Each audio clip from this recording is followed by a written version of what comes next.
In this video, I want to give you some tips for getting rid of clutter. Now, clutter slows you down because time spent hunting for an item, well, it's time wasted. And a tidy environment leads to a tidy mind. And this was brought home to me when I had my first office job. My boss used to make sure that everything was stacked neatly. You weren't allowed to have papers strewn all over the place. You had to stack them neatly. You had to put something back in the filing cabinet as soon as you'd finished using it.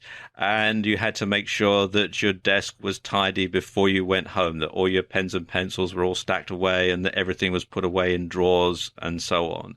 And she used to say, tidy desk, tidy mind. And I suppose she had a point. And the first step that you can take to getting rid of clutter is to get proper storage, a proper place to keep everything where you can put it back when you finish using it and you're going to know where it is and other people are going to know where it is. I suppose the simplest type of storage is actually shelving. Shelves don't cost a lot of money to buy. You can put them up quite easily. You can get shelving units that are freestanding if you're in rented accommodation or rented office or rented home and the landlord doesn't want you drilling holes in the wall. You can buy self-assembly shelf units. They come flat packed and you can simply put them up in an afternoon. And they're not really all that difficult. And once you've got things on shelves, then it's very easy to find where they are because you can just see where they are by looking. So instead of having to sort through a pile of books to find a particular one, for example, you can simply look where it is on the shelf. And of course, you can do like the people who own these shelves have done, which is label up the shelves alphabetically so you can find a particular item, a particular book in this case. And that's the easiest way of getting everything organized and storing things, is simply get them on shelves, get them off the floor and out of a pile and actually up onto the wall where it's very easy to find.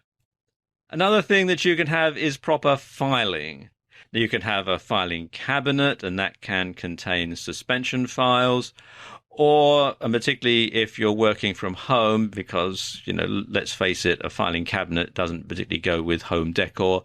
You could have lever arch files or box files that you can put on your shelf, and you can label them up, you can color code them, you can do all sorts of things with them, and you can make them very easy to find what it is that you're looking for, so you don't have to go hunting for it. So again, you don't have a pile of papers, you can just simply file them away in your files, and then you can refer to them as and when necessary. And you should devise a filing system that works for you. I mean, there is no set way that's the best. It's whichever works for you is the best system that you can have. Now, you can file things alphabetically. I suppose that's the most straightforward method of filing something. You can file it by the name of the author if it's a book, by the name of the person who's written the article if it's an article, by the name of the employee, whichever. Just work out your own system, whichever works for you, like I said. Or you can file things by date, and this is often how things get filed in filing cabinets, and you can have it either as the most recent item towards the front of the filing cabinet drawer, and as things age they get pushed towards the back, or you can do it the other way around. You can make sure that you have the oldest at the front and new stuff goes in at the back, but either method is just as good if it works for you.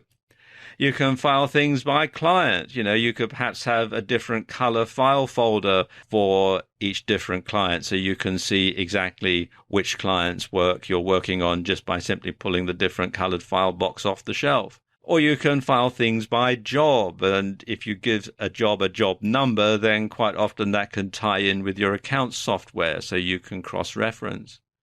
Or you can file things by location. So, for example, if you're a landscape gardener and you work on different people's gardens, then you might want to file things by city or by street or by neighborhood. But whichever system you devise and whichever system you decide to use, you must stick to it. Don't decide, yes, I'm going to file everything away now, and you file it all away, and then you go back to your old habits of just simply chucking everything into a pile, because that's going to become clutter before you know it, and then the whole object of the exercise is lost. So to get around that and to stop that from happening, you want to establish a filing routine. So a good thing to do is to file papers as soon as you've finished using them, just like my old boss used to make me do. As soon as you finished looking at something, it went back in the file. You should also file bills in a folder when they arrive, and then you can transfer them to another file after they've been paid. So you can tell immediately which bills have been paid and when, and you can also see which bills need to be paid. And when you take something from a file, you must remember to put it back.